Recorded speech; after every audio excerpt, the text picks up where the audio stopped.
Shalom saudara-saudara yang dikasihi Tuhan Yesus Kristus. Salam sejahtera buat saudara semua dimanapun saudara berada.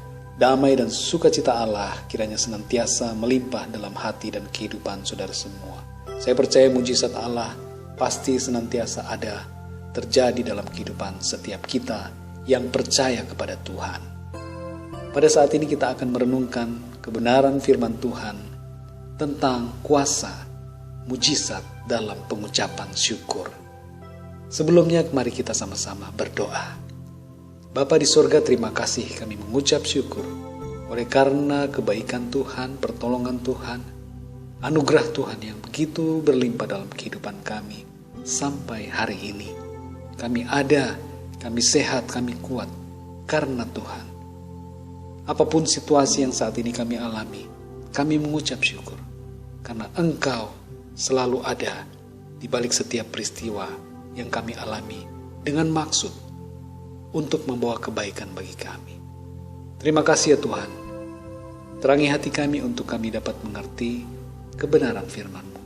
Dalam nama Tuhan Yesus kami berdoa. Haleluya. Amin. Saudara yang dikasihi Tuhan, di dalam Filipi 4 ayat yang ke-6, di situ dikatakan demikian. Janganlah hendaknya kamu khawatir tentang apapun juga, tetapi nyatakanlah dalam segala hal keinginanmu kepada Allah dalam doa dan permohonan dengan ucapan syukur. Nah saudara yang dikasihi Tuhan, ayat ini di bagian yang awal mengatakan agar kita jangan khawatir tentang apapun juga. Diakhiri dengan ajakan untuk kita mengucap syukur. Nah saudara yang dikasihi Tuhan, mengapa mengucap syukur itu perlu? Syukur adalah bagian dari kehidupan orang yang percaya. Sikap hidup orang yang percaya kepada Tuhan adalah mengucap syukur. Kalau kita mengucap syukur ketika keadaan baik, ketika semua baik-baik saja, semua oke, semua terpenuhi, segala sesuatu berjalan dengan lancar, maka itu pengucapan syukur yang biasa, saudara. Tetapi kalau kita dapat mengucap syukur di saat keadaan atau situasi tidak seperti apa yang kita harapkan, ketika situasi atau keadaan itu tidak baik, maka pengucapan syukur kita itu adalah pengucapan syukur yang luar biasa. Dan pengucapan syukur ini akan membawa mujizat. Karena apa? Karena ada kuasa di dalam pengucapan syukur.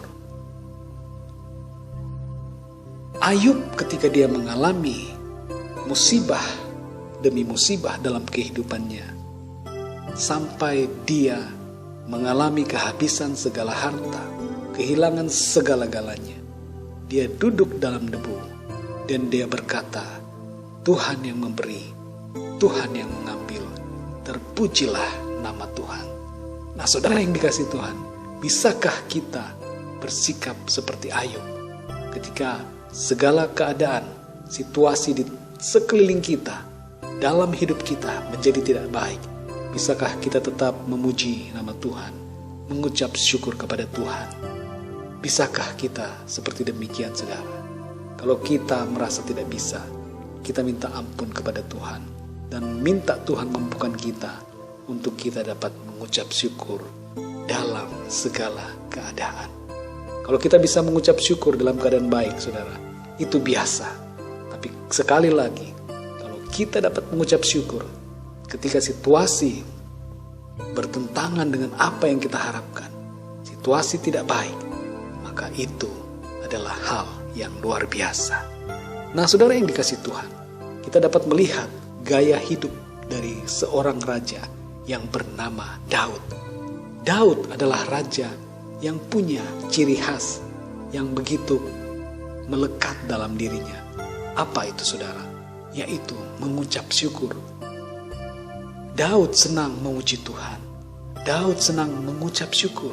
Di dalam kitab Mazmur ada begitu banyak ayat tentang mengucap syukur yang ditulis oleh Raja Daud.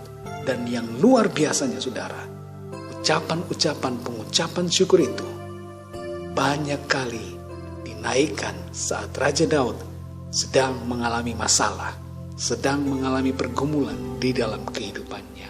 Oleh karena itu saudara, kita harus menjadi seperti Raja Daud yang selalu mengucap syukur di dalam setiap situasi kehidupan kita. Ketika kita dapat menaikkan syukur kita, ucapan syukur kepada Tuhan, pujian kepada Tuhan, maka percayalah ada mujizat yang Tuhan akan nyatakan di dalam kehidupan kita. Raja Daud adalah raja yang sangat diberkati Tuhan. Dia mengalami kemenangan demi kemenangan, tapi tidak sedikit juga dia mengalami pergumulan. Tapi di dalam pergumulan itu, dia terus mengucap syukur. Dan Allah, Tuhan memberinya jalan keluar. Tuhan memberikan kepadanya kemenangan demi kemenangan.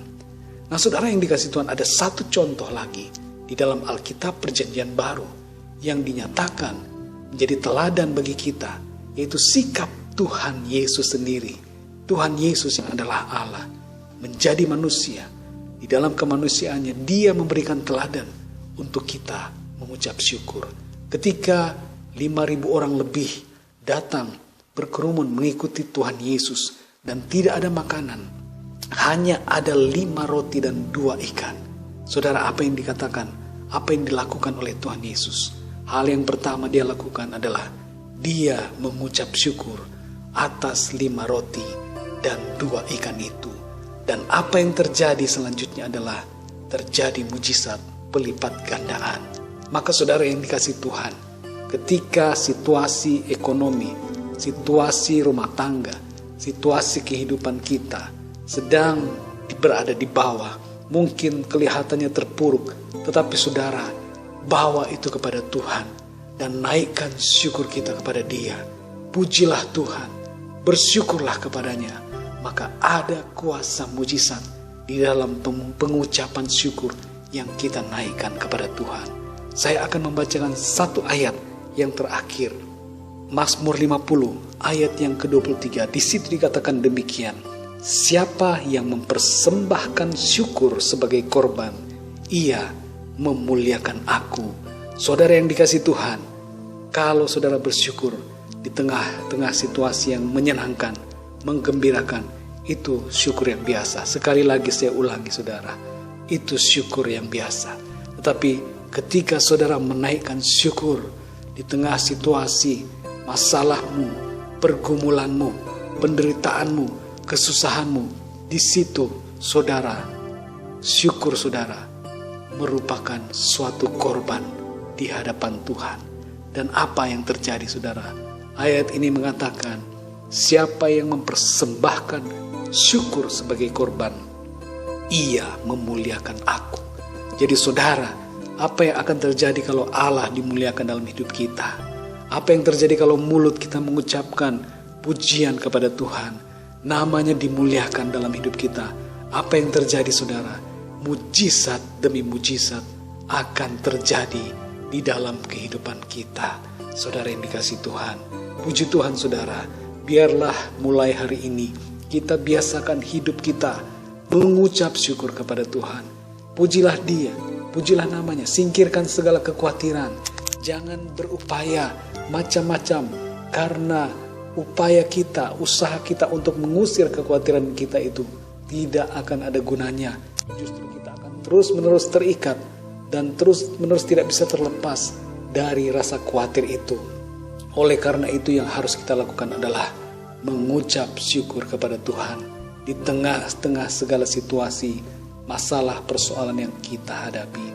Apapun situasimu saat ini saudara, naikkan syukur kepada Tuhan dan lihatlah ada sukacita, ada mujizat, ada pertolongan Allah yang akan dinyatakan dalam kehidupan saudara. Puji Tuhan saudara, mari kita berdoa. Bapa di surga, terima kasih untuk kebenaran firman-Mu yang mengajar kami untuk selalu mengucap syukur kepadamu. Sebab di dalam pengucapan syukur kami, nama Tuhan dipermuliakan dan Tuhan Engkau membuka jalan bagi kami. Mujizat terjadi dalam hidup kami ketika kami mengucap syukur kepadamu. Kami tidak khawatir sebab Engkau Allah yang punya kuasa Di dalam tangan-Mu Engkau memegang hidup kami. Kami ada di dalam jaminan Tuhan. Engkau yang menolong kami, Engkau yang menopang kami dengan kekuatan-Mu ya Tuhan. Terima kasih Tuhan, berkati setiap pendengar untuk hidup di dalam pengucapan syukur. Apapun yang sedang mereka alami, apapun yang sedang mereka gumuli, kesusahan, penderitaan, ataupun masalah yang sedang mereka hadapi, biarlah Tuhan Engkau mengajar umat-Mu, saudara-saudara pendengar, untuk selalu mengucap syukur, dan kuasa-Mu akan menolong mereka. Kuasa-Mu akan memberikan jalan keluar, dan mujizat akan terjadi, dinyatakan dalam kehidupan mereka yang selalu mengucap syukur kepadamu. Terima kasih Tuhan. Di dalam nama Tuhan Yesus Kristus, kami berdoa dan mengucap syukur. Haleluya. Amin. Tuhan memberkati saudara, dan sampai jumpa dalam renungan berikutnya. Haleluya.